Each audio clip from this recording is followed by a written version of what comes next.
Oh, we're back. And we have a lot to talk about at the intersection of law and politics. I am so happy, first of all, to see my colleague, my friend, my cherished person here, human here, in Karen Friedman Agnifilo, recovering, I'm going to out her right now, recovering from knee surgery. Not fun. Not fun. And yet, look where she is right now. I don't mean her library. I mean, look where she is right now, the Midas Touch Network and here on Legal AF. It's just dragged herself out of bed across the room to get before that microphone so we could talk about what we're going to talk about. What are we going to talk about? We're going to start with that the attorney generals are working overtime, prosecuting Donald Trump's inner circle, inner sanctum, including in Wisconsin. Ken Chesebro has been indicted again. He's cooperating with some attorney generals. He's prosecuted by some that he's cooperating with. He got convicted already of a felony he pled guilty to. He's back in the news. All these aides like Ken Chesebro and Jim Trupis and Mike Roman, they all think they've got the superpower that Donald Trump alone has, which is, I got elected again. But that's not a thing when you're not the person who got elected president. So we're going to talk about all that. Then we're going to talk about some late breaking news as we went on the air, which is Christopher Wray. You're not going to have Chris Wray to kick around any longer. He's leaving 2.5 years early from his FBI position, which is not surprising. I mean, everybody's getting out of Dodge. Nobody wants to hang around for a public execution by Donald Trump. And so Chris Wray, the person in 2017 that Donald Trump said at a press conference was impeccably qualified and was the bastion of integrity. Now, because Donald Trump doesn't like what happened to him during the criminal prosecutions, he wants Chris Wray gone. And he wants to slide Kash Patel in. Kash Patel famously or infamously has said, first thing he's going to do is he's going to mothball the Hoover building where the FBI headquarters is. He's going to make it a museum to the deep state, and he's going to send all the FBI agents out to be cops working a beat, because he doesn't understand what intelligence is, and he doesn't understand what the investigative quality of the FBI does, or what they do every day to keep us safe. We're going to talk about Chris Wray there. Then there's other cases against Donald Trump. I know everybody's in the dumps about the criminal cases, but there are civil cases, including in federal court. There's brought under the things like the KKK Act being handled and presided over. There's about 8 of them by Judge Mehta, Amit Mehta in D.C. They involve the Metro Police, the Capitol Police, representatives of Congress who have all sued Donald Trump for their injuries related to the attempted overthrow of democracy and the insurrection on Jan 6th. And those cases continue. Will they continue into the presidency? Is there anything on the books in terms of constitutional law or analysis that says that civil cases can't continue? And what about all the cases that Donald Trump is continuing to handle on appeal, like E. Jean Carroll and the inevitable appeal of whatever Judge Merchan gets around to doing in New York? How can he maintain appeals on one hand and then argue he can't be bothered or he's immune from civil suit while he's in office on the other? We'll talk about all that. Then we got a new DOJ watchdog, who's basically the inspector general, who's taken a look at what Donald Trump's Department of Justice did while he was in office. And is anybody shocked that they were spying on Congress and getting improper search warrants and other things there? And that is when Trump was in office the first time. Can you imagine what's going to happen if Kash Patel ends up being the head of the FBI? And then we'll catch everybody up on some news from this week about both the Attorney General for New York, Letitia James, and the Manhattan DA, Alvin Bragg, firing back at Donald Trump and his request to throw out the $500 million civil fraud judgment and throw out the convictions and don't sentence me in New York, even though all those things happened before I was president, because I'm president now. Oh, boy. Let's bring on Karen. Karen, I broke the knee story here on Legal AF, but I'm going to turn it over to you. Tell everybody how you're feeling, what's going on in your life as we move into the holiday season for most people, and then we'll sort of start digging into these stories. Yeah, no, it's great to see you, Popok. I've been describing myself a little bit like I have a man cold. I'm surprised at how incredibly knocked out I am about this and what a baby I feel like, but this is rough. It's really rough for major knee surgery and recovering from it. So it's my first real surgery. So I have a lot of respect for people who do things like this, and it's slow, but It is what it is. Luckily, a lot of what we do is research and reading, and you can do that while you ice and put your leg up. And, every day I'm getting a little bit better. And so it is what it is, but it's great to be here. Yeah, that's really great. Look, we got so much going on in our private lives and our personal lives. People don't know this. You and I both practice law for a living. In addition to what we do here, we're not just pundits and talking heads. We evaluate cases. We have law firms. We have partners. We have clients, and I know people are like, "You're always on the air," and Karen and you and the Midas touch, but we keep our skills sharp. In the defense of democracy and for justice, and I'm so appreciative of all the things that you do, and you sort of your blueprint for the future as we move forward. And let's get into it. Let's talk about. Let's go. Let me frame Ken Chesebro. Interesting cat. He's a guy that pled guilty in Georgia. Maybe early. Maybe you should have waited around to see what was going to happen in Georgia. Nobody twisted his arm. Well, maybe the Fonnie Willis, Fulton County DA twisted it a little bit. But he pled guilty. He's a lawyer. He's a big boy. He's wearing his big boy pants. And he pled guilty to a felony. And then we reported a couple of weeks ago he didn't like that because maybe the case is going away, and maybe Fonnie Willis is going away, and everything's up on appeal, and Donald Trump won the election. And can I have my guilty plea back now? No.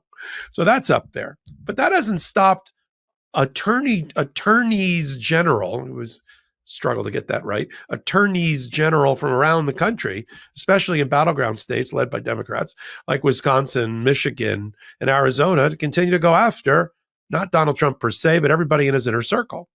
And there's not a darn thing Donald Trump can do about it, because unless there's a Democratic governor in that state that's going to give a pardon, this stuff ain't pardonable. And so Ken Chesebro is weird because we know that he cooperated with the Michigan Attorney General about the fake elector scheme that he was one of the architects of, along with Jim Trupis and John Eastman and Mike Roman, who worked for Donald Trump. And we know he's cooperating in Michigan. We know he's cooperating in Arizona. We know he's cooperating in Wisconsin, mainly because he told the judge in Georgia, Judge McAfee, that he needed a permission slip to go to these various states on a whistle-stop tour, and he needed permission of the judge to let him leave Georgia. And so we knew that had happened like a long time ago, 6-8 months ago. And I think some places he was successful in avoiding prosecution. Like in Michigan, he hasn't been prosecuted. In Arizona, it looks like he's the major cooperating witness against Rudy Giuliani and Mike Roman and John Eastman. It looks like that he flipped. And I thought, well, maybe he'll flip everywhere and he'll give some good, candid testimony. And the problem is he hasn't been candid with himself. He hasn't been candid with the prosecutors or the investigators, and they keep catching him in lies. Like his original position was, I just wrote some memos. I'm just a lawyer. I was just positing. I was doing a tabletop exercise about democracy in America. I didn't actually mean use the fake electors to pressure Mike Pence and try to overthrow democracy. I only said if there's a lawsuit and any judge buys any of our crackpot theories, maybe you could use a fake elector or alternate elector certificate. And that was it. And then the more emails that came out through the Jan 6 committee and or through Jack Smith, the more we realized that was a lie, that he was up to his neck in it, that it morphed from being what he first described into him being in the thick of it in a conspiracy.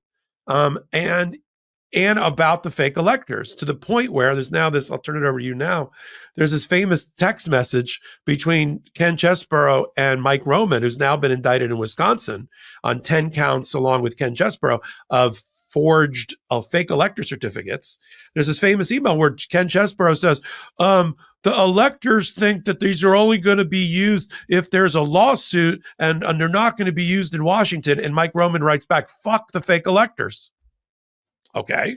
And now the fake electors are cooperating with the Wisconsin Attorney General. And why don't you bring everybody up to speed what's going on there? Yeah, I also wanted to react to a couple things you just said. First of all, the whole thing about Georgia in particular, that was 18 defendants who were criminally charged. And Georgia has this strange speedy trial act that is unique to Georgia, that if a defendant asks for a speedy trial, they have to get ready and do it within, I think it was like 25 days or something ridiculous like that. It was like this very short time period, and they have to go to trial. And Ken Chesebro was really kind of I think, decided to put he kind of made a calculation through his lawyer clearly that Fonnie Willis wasn't ready and that she couldn't get ready to try him so quickly. And so he and a couple others demanded a speedy trial, and she called their bluff.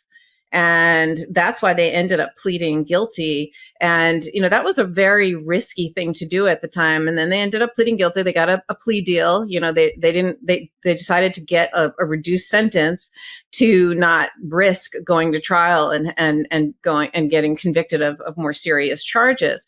What they didn't bank on was what would happen, what you said, which is time would make this case basically go into the ether, because it's very much, it's very much on hold because of the whole relationship that Fonnie Willis had with the lead prosecutor. So, it's very interesting how much he miscalculated that, and I think he's probably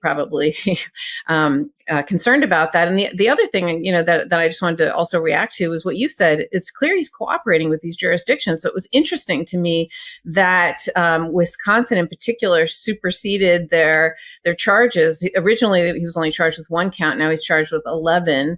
They added 10 more counts based on the fake electors to him and the other 2, Troupis and Roman.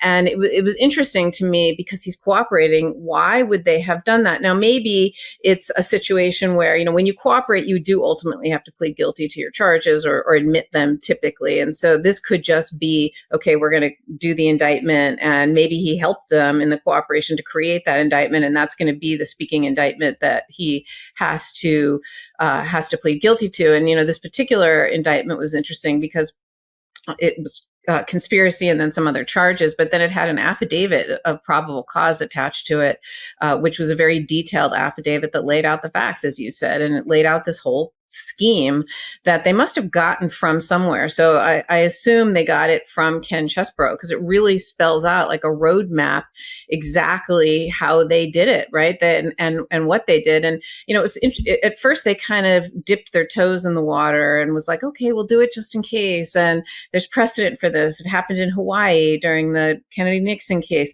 And then, as you said, it escalates to, well, fuck it. They get very bold. And it just kind of escalates, and because they're very much, we just need to get this, we need to get doubt, we need to get a case, one of the cases to say, litigation to kind of help us, or maybe the state legislatures to be on our side. They were just looking for opportunities to kind of drive a truck through it. And so I think we might see a situation where he ultimately cooperates and pleads guilty. I mean, maybe in Wisconsin, it's typical, different places do it differently and different cases are different. Maybe Wisconsin is the kind of place where he cooperates and then they see how it goes. And then he ultimately resolves the case and they see how he did, if it was truthful, et cetera. So it'll be interesting to see how that plays out in this particular case. Yeah, I think as a former prosecutor, I think you hit the nail right on the head. I was like, wait a minute, I thought he's cooperating. Why is there a superseding indictment with 10 more counts? Either he's not cooperating enough, and he's wrapped himself around his own axle a number of times in how he's been interviewed and his ever-changing story. And maybe they're getting impatient with him, and they feel like they have to squeeze harder in order to get him to fully cooperate. And, obviously his mental state has changed. He's running into Georgia to try to get out from under a felony conviction here he already took. He might be considered, like, his trustworthiness may be taking a hit with some of these investigators and prosecutors, but we'll report on it. Michigan hasn't indicted him yet. Arizona, looks like he is the cooperating witness there based on the way the indictment came out that we reported on. God, it's already been, I think it was back in March or April. It's hard to believe. But it just the thematic here for this show is that while the criminal cases for Donald Trump have, of course, gone into the composter, and we'll talk about some of them towards the end of this case, the civil cases, not so much, and especially if your name, it doesn't end with Trump. If you're not a Trump, you don't get to use all the Trumpian superpowers that come because the majority of the American people, at least for the electorate, decided to put him back into office. And so I wanted to, we're going to talk about it next. We're going to talk about the civil cases And there are numbers of them. There's about 8 of them against Donald Trump, mainly being presided over by Judge Amit Mehta in the District of Columbia. They were originally filed by Benny Thompson.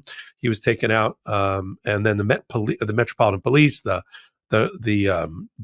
Capitol Police, members of Congress or former members of Congress like Eric Swalwell and all, for violations of the KKK Act in Section 1985 and civil rights violations because of Donald Trump and Rudy Giuliani and other people's role in the insurrection.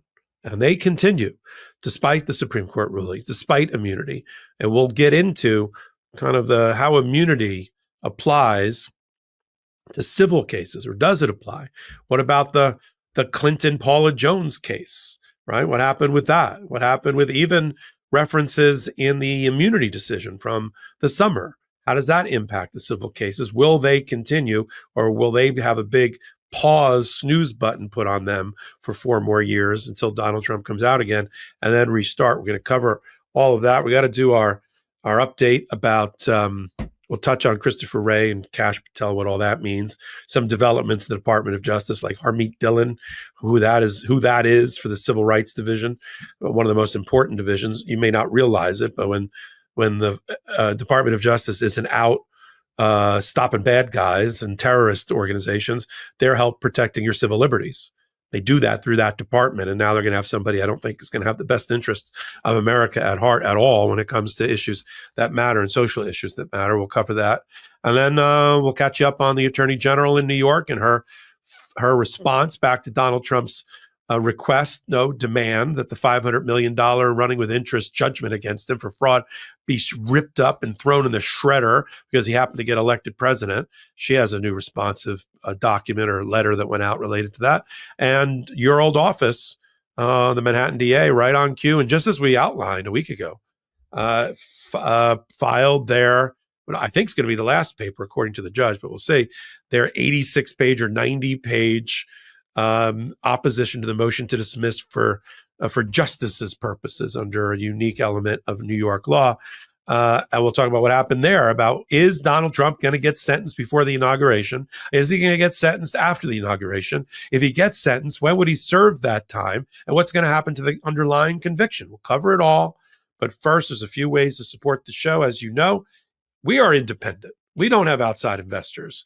We're not like some of these shows like, I was going to say remain nameless, like MSNBC, and they got to redo their whole couch because somebody had a meltdown. They got to bring in other anchors and all that. No, we don't have that. We don't have to worry about losing a trust case in Nevada like Fox News just did to determine what political point of view people are going to have here, or editorial point of view. No. We look to our audience to support us the way we support them. So we've got pro-democracy sponsors. We've got a show. We've got individual shows, like Karen's got Mistrial on Thursdays with 2 of her former prosecutor friends and law partners, Karen Friedman, Agnifilo, Danya Perry, Kathleen Rice. These are going to be this. I assure you, from now until the end of the year and beyond, it's going to make for some very interesting and exciting times on Mistrial. So tune in there on Thursday. And then we're going to have Legal AF, of course, has a new YouTube channel called Legal AF. The YouTube channel at Legal AF MTN, another pro-democracy channel to help you build. I'm the curator over there. Karen's over there. Dina Dahl is with me on Unprecedented. Court Accountability Action. Shan Wu does daily videos with us, and as a former prosecutor, federal prosecutor as well. I think you're going to love that. And then, of course, we've got our sponsors, and here they are. Let's face it, after a night with drinks, I don't bounce back the next day like I used to. I have to make a choice.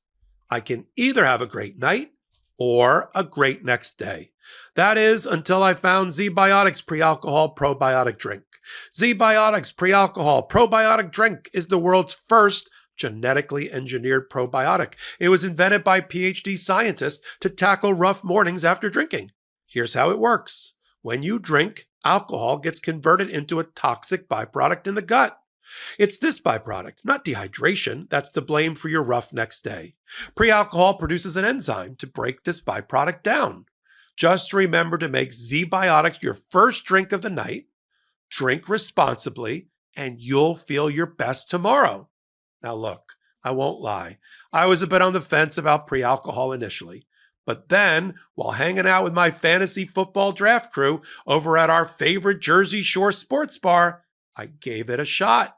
And believe me, it's the real deal. I spent the entire next day doing all my favorite things with my family, including a long hike on our favorite trail. I kept hearing about pre-alcohol, and I wondered what it was actually like. But now that I've tried it, I believe the hype. And with their GMO technology, they will release different products that help address toxic byproducts of modern living in the gut. Go to zbiotics.com/legalaf to learn more and get 15% off your first order when you use LegalAF at checkout. ZBiotics is backed with a 100% money-back guarantee. So if you're unsatisfied for any reason, they'll refund your money, no questions asked. Remember to head to zbiotics.com/legalaf and use the code LegalAF at checkout for 15% off. This episode of Legal AF is brought to you by Wild Grain. This holiday, treat yourself and your loved ones to fresh baked deliciousness. Wild Grain's new fall and winter pastries are here. But don't wait, because once they sell out, they'll be gone for the year. If you're not familiar with Wild Grain, it's the first baked from frozen subscription box for artisanal breads, pastries, and pastas. Wild Grain's boxes are fully customizable to your taste and dietary restrictions. In addition to their classic variety box, they recently launched a new gluten-free box and a plant-based box that is 100% vegan. Best of all, they take the hassle out of baking, since all items bake from frozen in 25 minutes or less with no mess or cleanup. Listen, my family and I fell in love with the New England apple cider donuts and artisanal Bavarian pretzels. Perfectly homey for the fall and football season, and with natural ingredients to boot.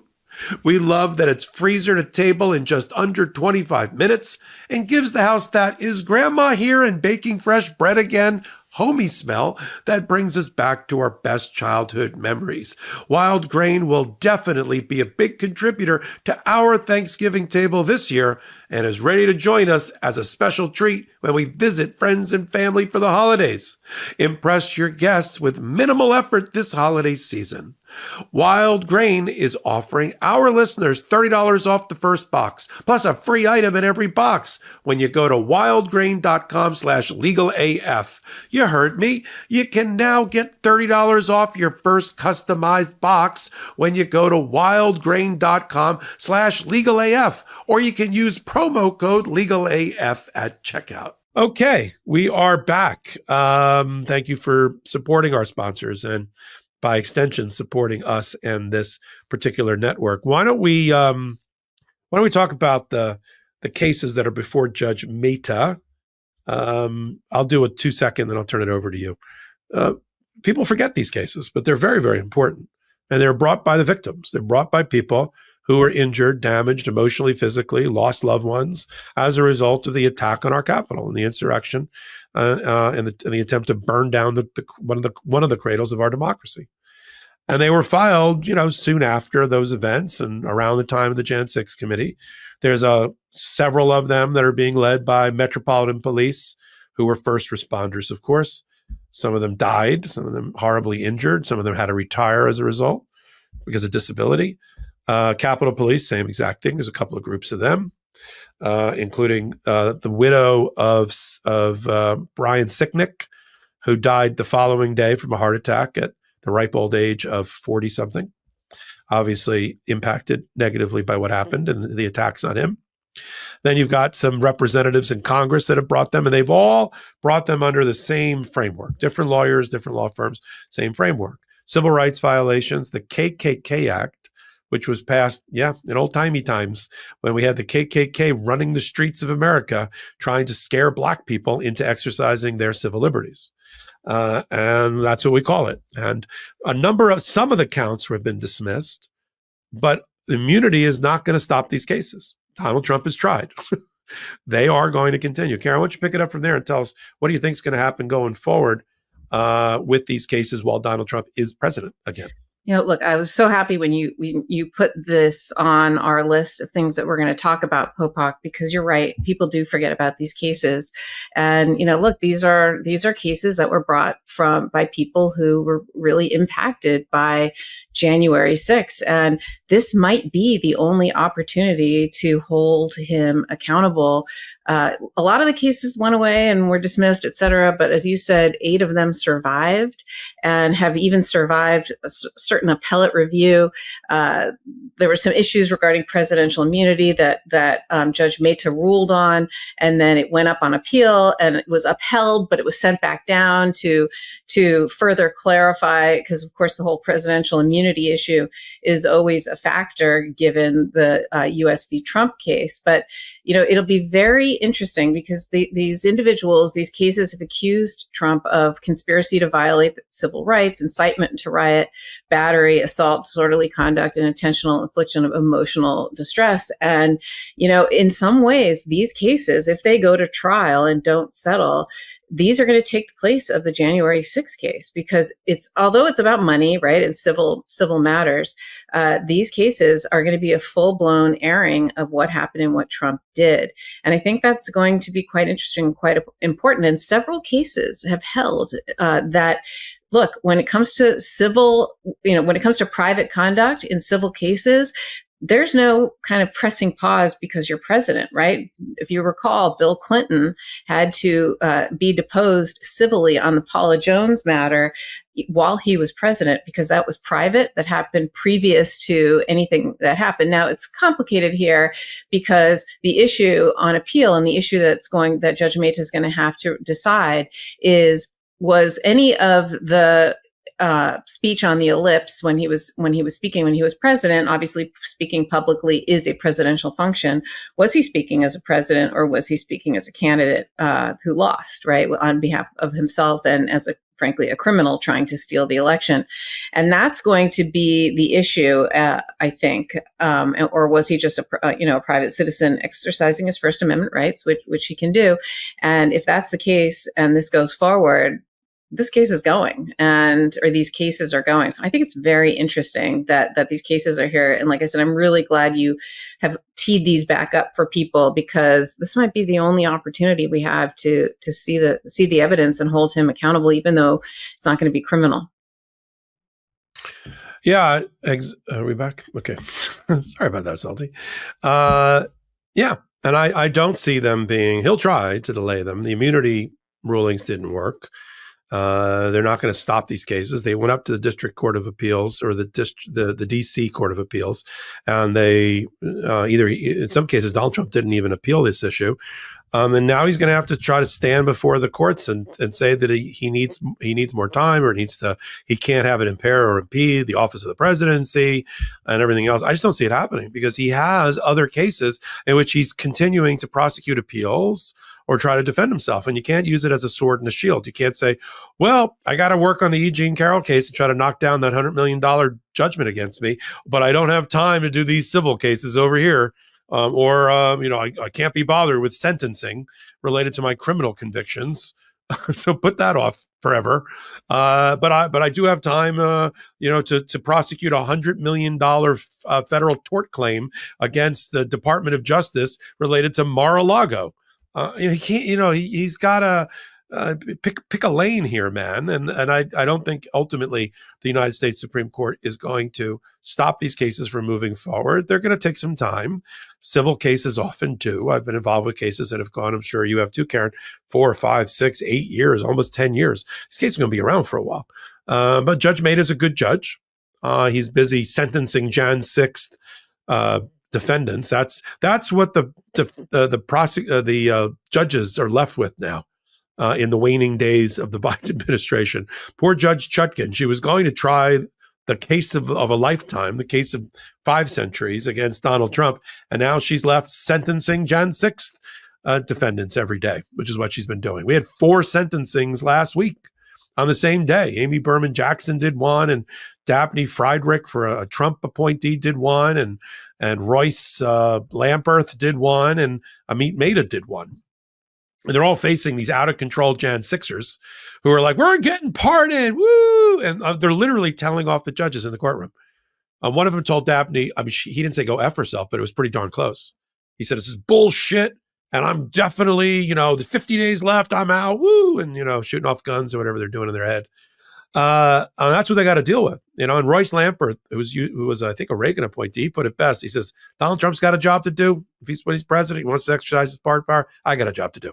And my job is, you're going away right now. And one guy in particular, on Friday, I thought this was interesting. You'll like this as a prosecutor, former prosecutor type, Karen. The guy came in with his defense lawyer, public defender, and he thought, well, I'm only getting a year, misdemeanor, and Trump's about to come in. I'm going to be.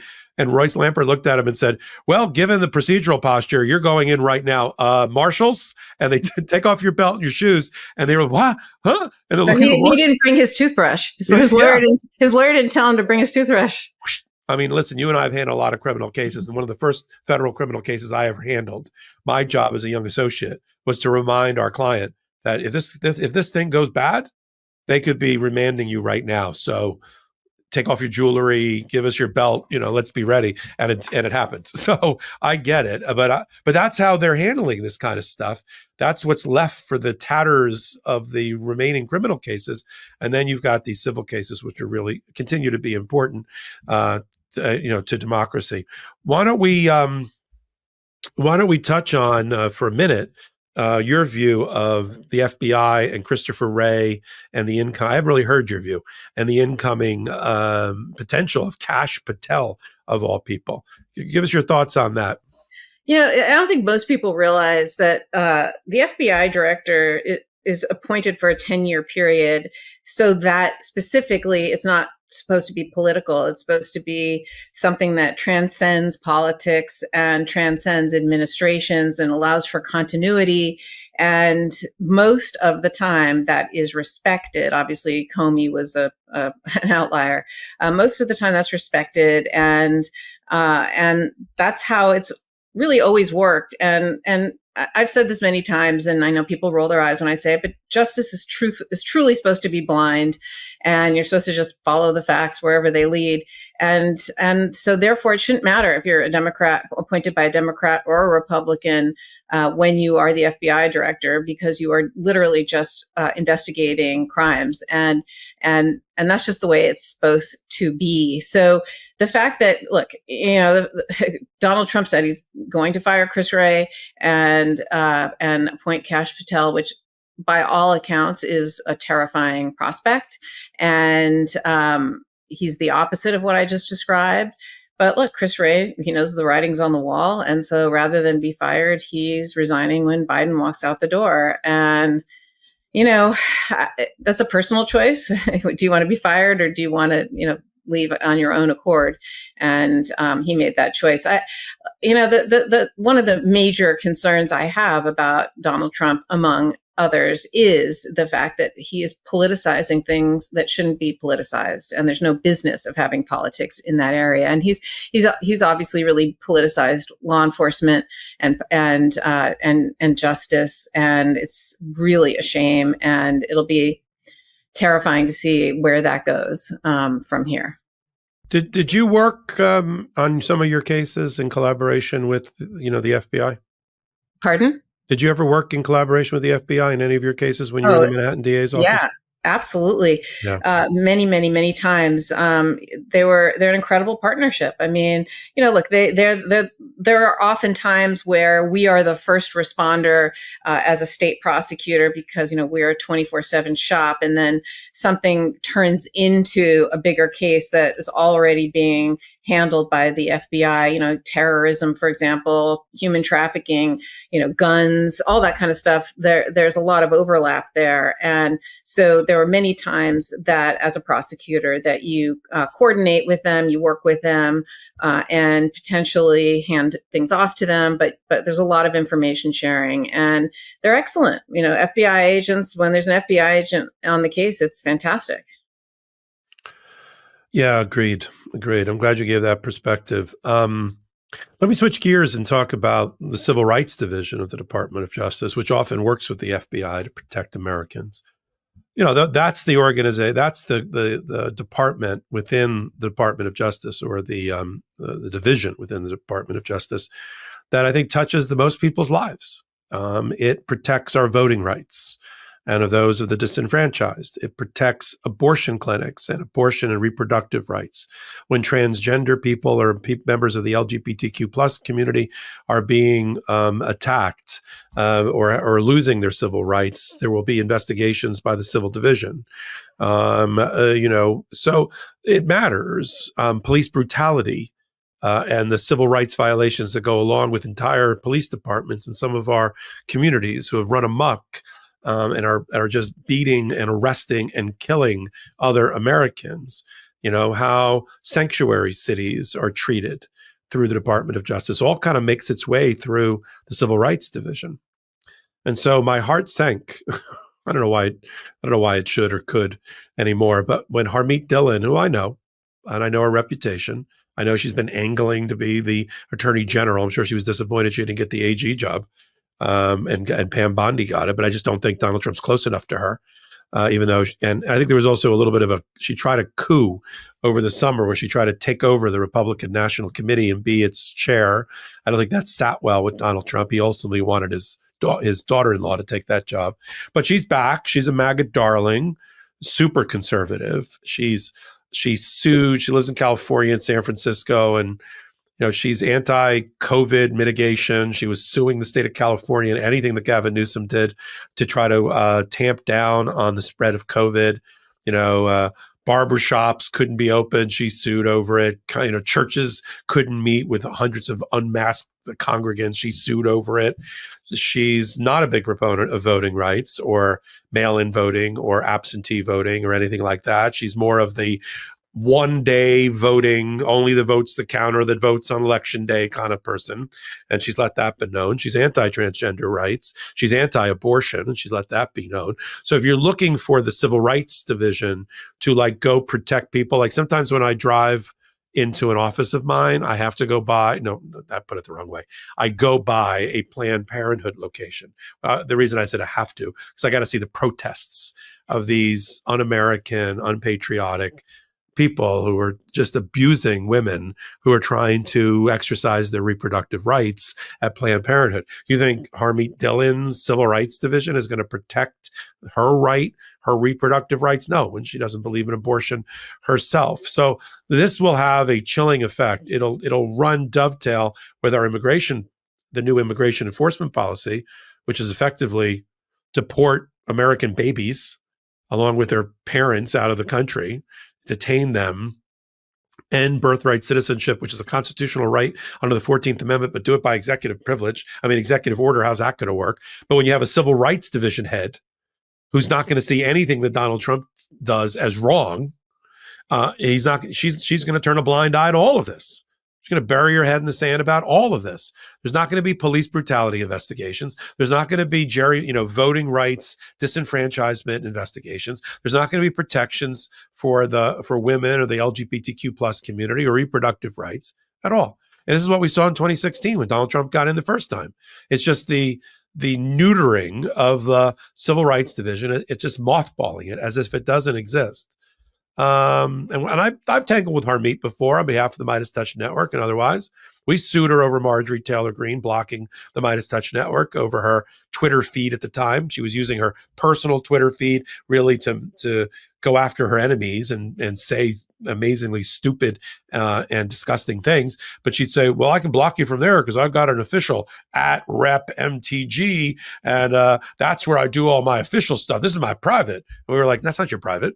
It's obviously that's your soul. That's the only one you're using. And we sued in federal court. And we won and we settled. And I had to have a long negotiations with Harmeet, and I know her from some other matters as well. So I get it. I get why she was picked.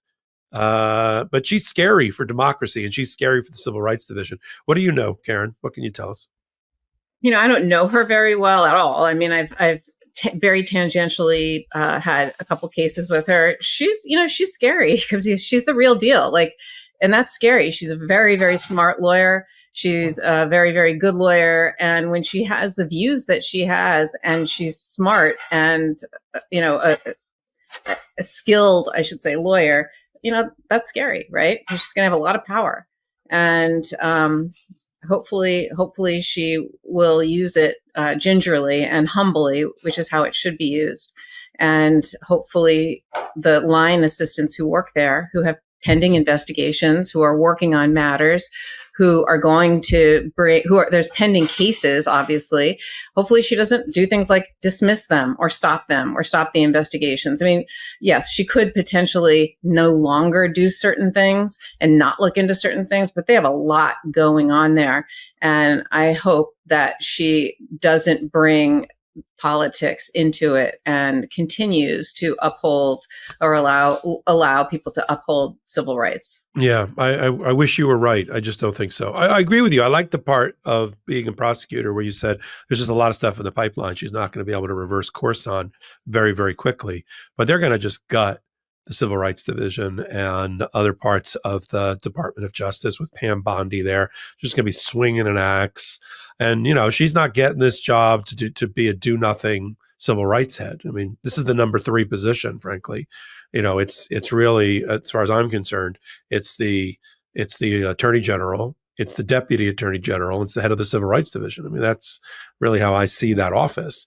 And you're right. It's not an Alina Habba. She's not an idiot. I don't agree with her on most of her positions. In fact, I'm not sure the Republican Party completely accepts her. She's a member of a unique, discreet Indian sect that she's public about. She's a Sikh. She gave a Sikh prayer at the Republican National Convention. She was almost like booed off the stage because, that's not a big tent party. Let's just put it that way. And I don't think they knew what to do with Harmeet Dillon, this Indian American Sikh who was giving a prayer. They're all about the Christian values and Christian nationalism, and that didn't sit well. But this is her party. This is what she's wanted. This is one of her dream positions, and she finally got it. So we'll have to watch her closely. We'll have to call her out here on the Midas Touch and Legal AF on a regular basis in the way that we can with whatever knowledge and understanding we have of the opposition. That's why we want you here. We want you here, and why Legal AF particularly is best suited to be your home away from home when the new administration starts, because this new administration is just going to be lurching from one abuse of power to another, from one constitutional crisis to another, as Donald Trump tries to destroy the guardrails of democracy again and the separations of power, and tries to put the other 2 branches on his lap two lapdogs. And we got to be here for it. That's why we formed Legal AF, the YouTube channel, not because I necessarily just to get Kamala Harris elected. I wanted to get Kamala Harris elected, but we didn't form it like a month before the election for that purpose. We formed it for just in case something happened and there's going to be a lot of lawsuits filed as a result. We want to be here for it, be prepared for it. And we are. And you and our audience are here for it and are prepared for it. We appreciate each and every one of you. We saw some stats off of Spotify or podcast or whatever for the year. I think we doubled our audience in the year, which is a testament to what we built here at the Midas Touch Network and on Legal AF, and to Karen Friedman Agnifilo and my partner, Ben Meisalas, and the brothers and the other contributors, that make up the ecosystem that is the Midas Touch Network. And that's the way you can support us. There's Substack for Midas Touch. I think it's called Midas Touch Plus.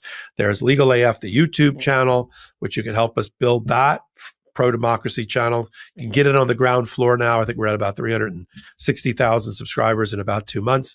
There's shows like Mistrial, for Karen Friedman Agnifilo on Thursdays that she does there.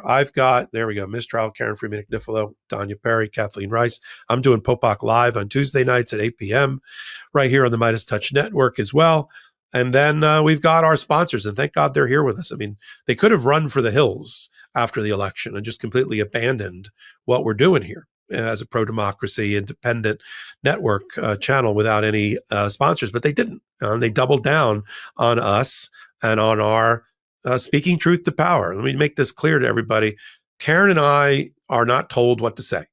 Karen and I don't have consultations with the owners of the channel or our producers about what we can and can't say. Whatever comes flying out of our mouths at any given moment is a reflection of what we want to say and how we want to say it. And if we're covering something, it's because we think it's important. And if we're not covering something, It's either because we don't have time, there's a limited amount of time. We don't want to abuse your time, waste your time, or it's something that we just don't think fits properly on this particular channel at the intersection of law and politics. And that's it. That is the entire rationale behind how we pick content and what we choose to do. And I assure you, and I think 50 million people a month will attest to this, that Legal AF is the home of law and politics commentary and analysis like no other.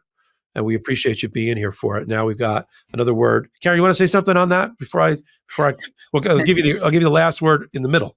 No, it's all good. We can go straight to our sponsors. All right, let's go to our next commercial. The holidays are all about surprises, right? Well, today's sponsor, OneSkin, is really taking that to heart. As the first company to target skin aging at the cellular level, OneSkin wants to give you the gift of healthy aging free.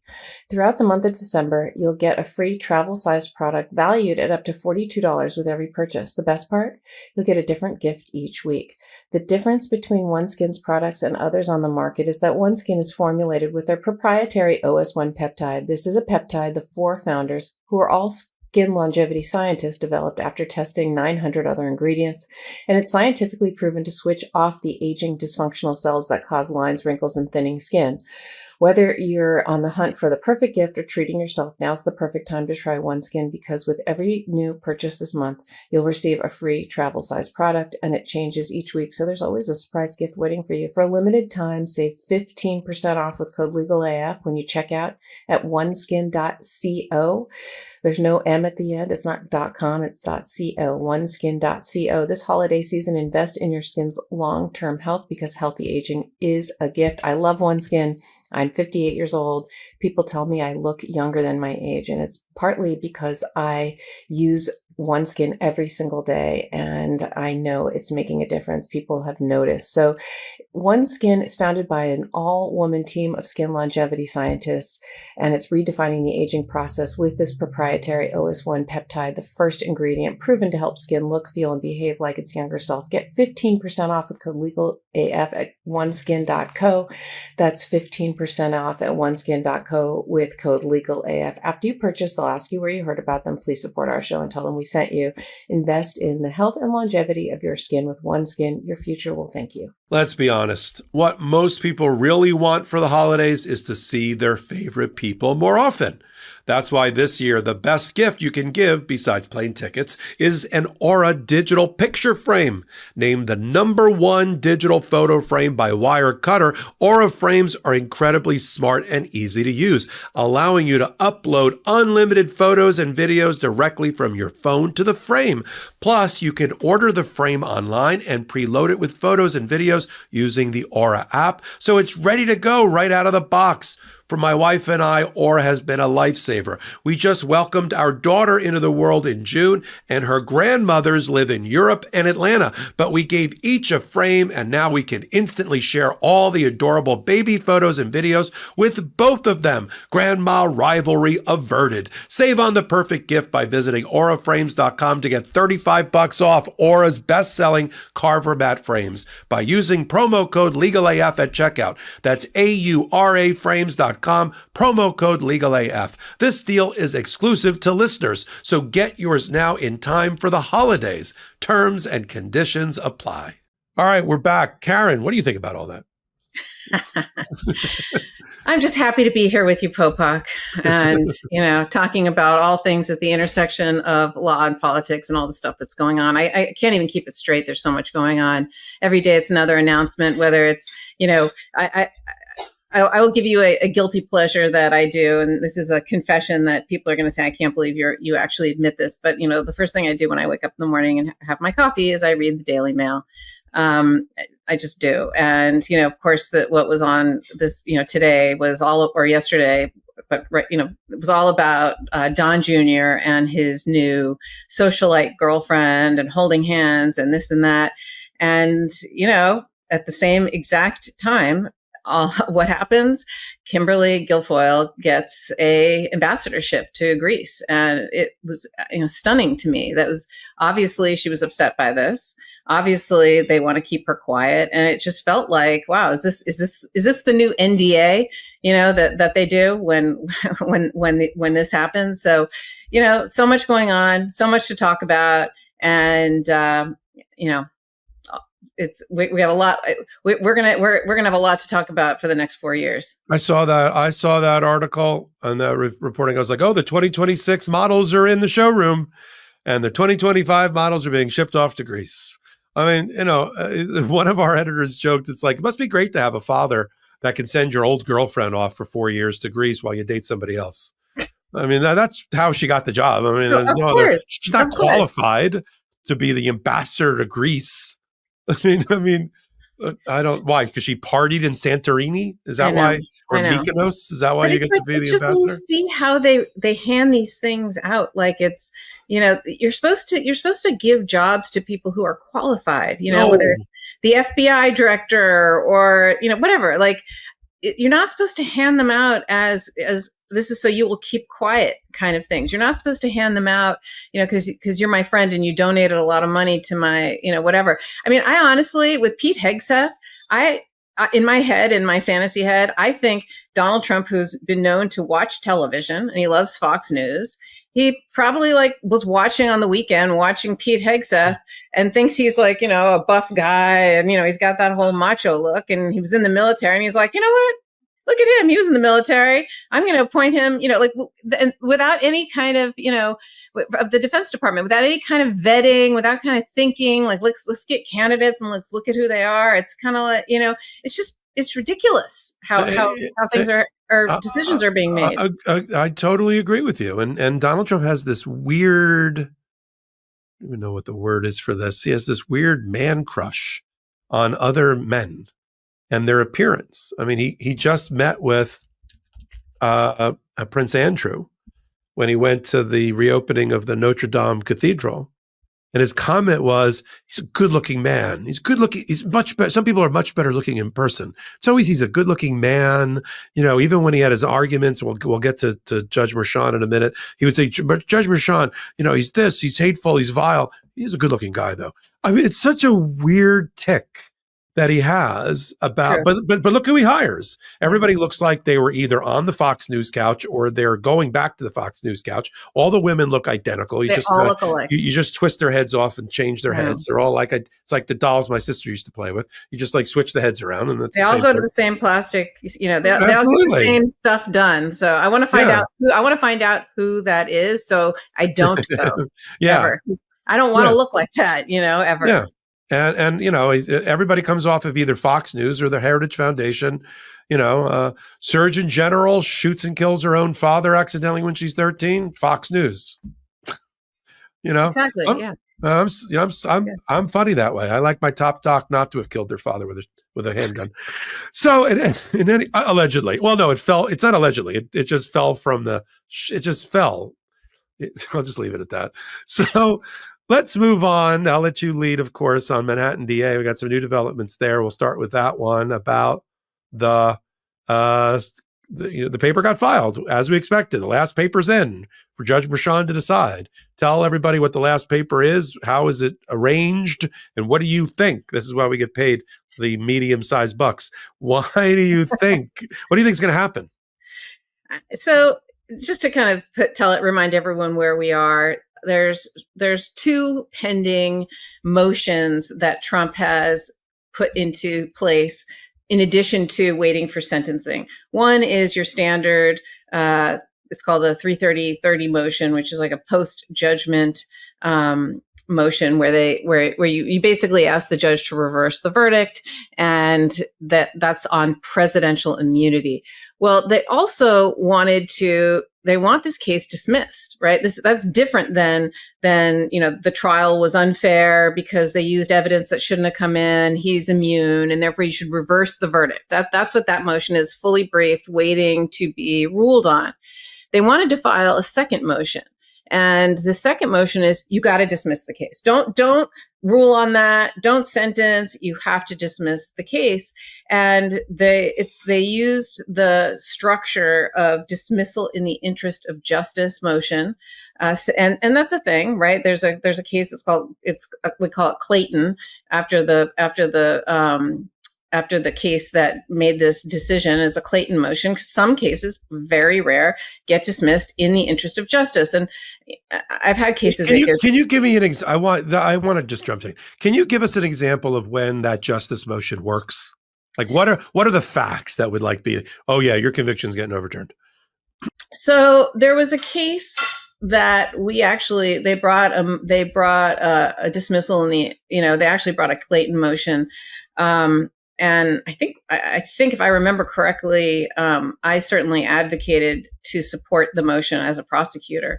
It was a case that was a felony case. And the person had a long, had a record, and but it wasn't the most serious case in the world. And again, I'm just going off my memory. It was serious, but it wasn't like a murder case, but it was like a serious felony, kind of like this case. And the defendant was transgender, and I believe she was being held at Rikers, and they were holding her in the male section because they did not have a place for trans women. And what this woman was being subjected to there was so cruel, and there was so much evidence of it, that they brought a Clayton motion. And frankly, I advocated to consent to it because it was absolutely horrific and should not have happened. Other examples would be things like you've got somebody who's incarcerated or who's been arrested. Again, these are usually felonies, but it could be a misdemeanor. It could be a serious case, and the person is, dying, has stage 4 pancreatic cancer, and they're in their 5th year, of it, and they only have, months to live. And can you let them live out their last months at home, and not incarcerated?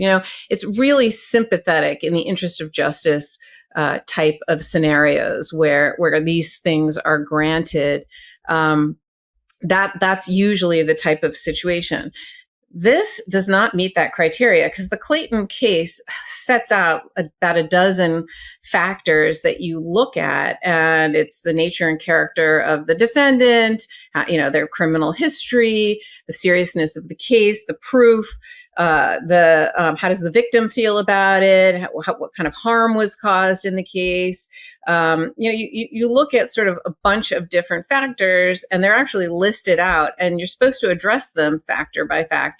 And Trump did, and in this particular, but the Manhattan DA's office hit back really hard, and basically, their response, if I could characterize it, would be, "Are you kidding me? This is very serious. And you can't say, oh, well, I've never been convicted of a crime before and I'm a public servant." Okay, that would apply to every public corruption case ever, right? And it was just the things that they kind of laid out as why this case should be dismissed was ridiculous. Doesn't meet this criteria. I don't even think it comes close. But dismissal of a jury verdict is such an extreme remedy. Again, it just didn't make any sense. It doesn't make any sense.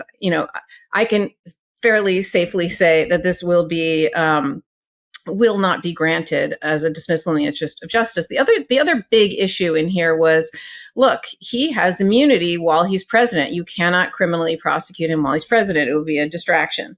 And so what their answer to that is, okay, then press pause. We'll wait. You don't have to do anything now. We'll wait. When he becomes, starting January 20th, there's a lot we can do right now because, right, it doesn't apply. Your temporary immunity status doesn't apply to you as a candidate. So let's wait, and we'll do it starting January 20th, and then we'll deal with all these issues and sentencing. And I think they did a really good job at doing that. And, one interesting kind of area that they talked about was if the judge does find that they have to dismiss it because because of this whole immunity status thing. They gave an alternative scenario that compared it to the way in the majority of states handle when somebody dies pending appeal. It's not like you're exonerated. It's not like you're innocent, right? It's abatement by death, but it's kind of like, you're not presumed innocent anymore. You were found guilty, and it's sort of a neither here nor there because your appellate rights haven't been perfected yet. So they sort of said, if you have to do that extreme remedy, there's sort of this other remedy that's not so strong, and then we can pick it up later when he's no longer president. So, this motion, now everything is fully briefed, the two motions, and the judge is going to have to decide them before he even considers sentencing. And it'll be interesting if the judge decides them, or if they go and they seek a stay and don't let the judge decide, especially the 330-30 motion, the immunity motion, and the sentencing. And so that could take time and be litigated. So it's unclear to me that anything is going to be decided before he becomes president. I certainly don't think there's any chance that he will be sentenced before then. I think they will do everything in their power to seek stays in all of this. And you can't really, especially the immunity one, you can't sentence him until that is, the judge can decide this case, this motion, the interest of justice motion, and then he could proceed to sentencing. But he cannot proceed to sentencing without deciding the immunity matter. That has to be decided. And let's say he reverses, which would be terrible, obviously, because he says that there was not harmless error, that the new law that the Supreme Court consider, that created this presidential immunity, allowed or made it so that there's reversible error. I don't think that will happen, but that's what they're considering.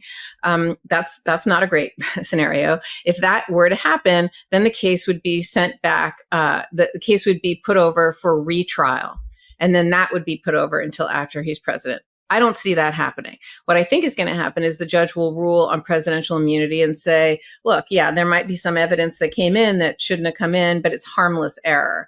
And if he does that, what Trump will do is Trump will then go and appeal that, because that is the thing about presidential immunity, is that is something that you can do midstream. You can appeal that interlocutorily, is what it's called. And he can seek a stay. And if he does that, he can't be sentenced.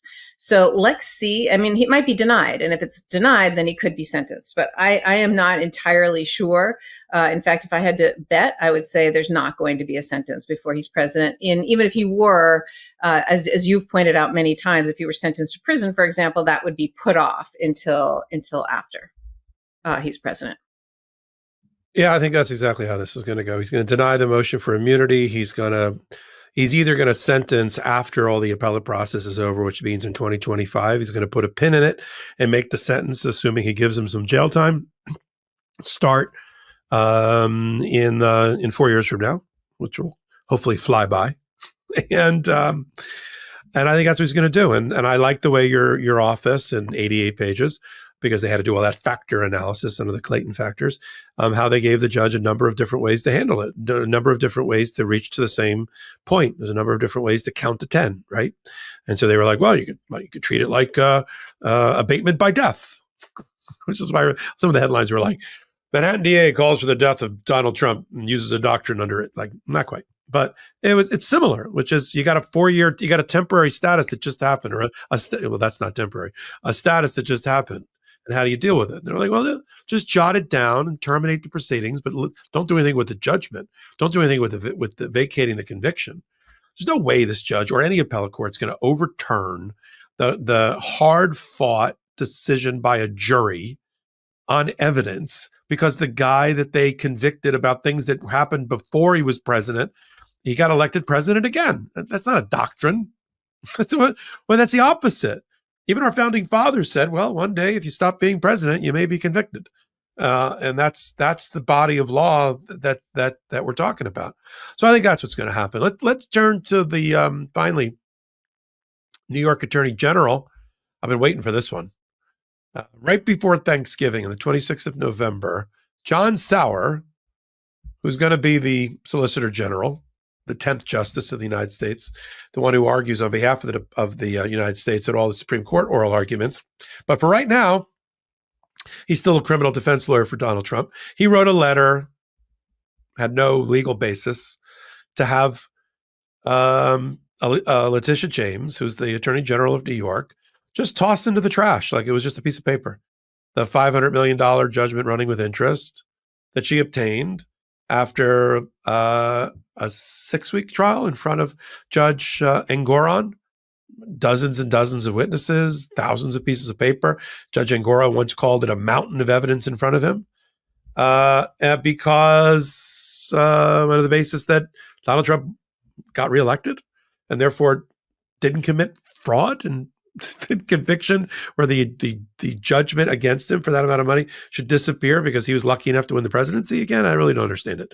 And I don't think John Sauer did either, because he just spent most of his time and spilled most of his ink over citing to, because I was looking for the cases, like where are the cases that say that if you commit a crime and if you commit a fraud, it's like a crime. If you commit a fraud and there's a judgment against you for a dollar amount, but you happen to be then later having nothing to do with the fraud, become president of the United States, that fraud and that judgment go into the waste paper basket. Where does it say that? I mean, everybody would run for president. Every criminal would run for president if that were the case. And so there is no. And the only thing John Sauer cited to was, this is my favorite part, when they literally put Donald Trump up on Mount Rushmore with George Washington and Abraham Lincoln. Abraham Lincoln, I guess he had Thanksgiving and turkey on the brain because it was a couple of days before Thanksgiving. In Abraham Lincoln's Thanksgiving Day proclamation, he talked about we should all get along and we should unite and we should be at peace and harmony in the country. And George Washington, in his farewell address, I'm not making this up, this is in the letter, in his farewell address, basically, I'll paraphrase, we should plunge our swords into plowshares and we should stop all the fighting and unite as a country. And John F. Kennedy, I'm like, oh, here we go, at the Kennedy Center in Boston at a speech, talked about and therefore you should throw away the judgment. I'm like, why are you effing kidding me? But he couldn't help himself because, he's a crazy narcissist the way Donald Trump is. So he had to put in there, and by the way, I know my way around the law. I don't know if you've heard, I'm going to be the Solicitor General of the United States. Like, look at this guy. He had to actually say that out loud. Yeah, we read the papers, John. We know what you've been nominated for. You didn't have to throw it in Letitia James's face. It's not going to work anyway. Keep an eye on Letitia James, not because she's going to be going to jail or Kash Patel's going to prosecute or investigate or whatever he's going to do, because she's going to be leading the charge against Donald Trump, and Donald Trump knows it because she knows how Donald Trump thinks. She occupies space. She's in the real estate business, and the real estate business is Donald Trump's brain and cranium, and she's going to go after him along with dozens of other attorneys general in blue states about every abuse of power, every executive law that's unconstitutional, every attempt to take away our rights, take away our water, our air, our voting rights, take away our sanctuary cities. She's going to be there at the forefront, just the way she was, in 2016. And Donald Trump knows that. So they want to go after her. They want to continue to make her the piñata for the MAGA party, or the MAGA. So they can say, oh, we're going to lock her fat ass up and make all sorts of racial slurs against her. But I got bad news for them. She's brighter than they are, and she's tougher than they are, and she's on the right side of history and justice. And she's not ripping up the $500 million judgment, and nobody's going to make her. Now, that judgment's going to get cut in half. Maybe not in half, but close to it. Not because she did anything wrong, just because, we have courts in New York that like to cut judgments in half, called the Appellate Division First Department. I've been in front of them. And, you don't start counting your money if you're a plaintiff's lawyer where you get a judgment for one of your clients until you get through the Appellate Division, because they're going to give it a haircut. Let's just put it that way. So it's going to come down. It's going to be millions, hundreds of millions of dollars. Just I'm not sure about the $400 or $500 million. What do you think about Attorney General and her staff, or Deputy Attorney General, producing that letter and sending it out and not doing it on his schedule, like the day of Thanksgiving? They waited until like yesterday to get back to him. Yeah, I mean, it's a great question. I don't know what to make of everything that's going on. It'll be interesting. It'll be. I'm very interested in hearing what you have to say about all this, because Popok, you're my civil expert go-to person, and the fact that like you have the judgment to say, okay, yeah, it's going to take a haircut. The judgment's going to be cut. That's what happens, is I think a really valuable perspective, because, when that happens, Donald Trump is going to say, we won, look at that. Even the appellate courts think that it was outrageous and insane, but you give the perspective that no, that's very common. That happens all the time. And, I really think that that's something that's really helpful in this world of misinformation and spinning things in ways that aren't reality, to bring that perspective to things like this. Yeah, I appreciate that. She's doing the right thing, the Attorney General. I think Donald Trump is going to take this letter, and this is the box he's in. We talked about earlier in the podcast. He's going to continue to litigate on issues that he likes. Like, I want to cut down the E. Jean Carroll judgment for $100 million. It's still up on appeal, and I want to continue to fight that. I want to continue to fight the $500 million. Oh, you want to have civil cases against me? Oh, no, I can't be bothered. I'm too busy as president. Have you seen the name on my? Have you seen the door? Have you seen the name on the door? I'm president for the next 4 years. That's hooray. I'm going to show my age here. Do you remember a book and then a movie? The book was Flowers for Algernon, and the movie was Charlie. Okay. It was during our formative years. And we're the same age. Yeah. So Flowers for Algernon, which became a movie called Charlie, was about a mentally impaired person who was given a experimental treatment that they tested first on mice that made him a genius. But he literally went from pushing a broom and being mentally disabled to being like Albert Einstein after they tested this experiment on him, experimental drug on him. But the problem is it wears off over time, and he fell in love and had a whole life for this year that he was a genius, but then it wore off. And by the end, he was back. It was really sad. He's back pushing the broom and doesn't remember the girlfriend and all of that. And that's sort of what I think of when I think of Donald Trump and his 4 years of being president. He's a super villain right now with all these amazing powers.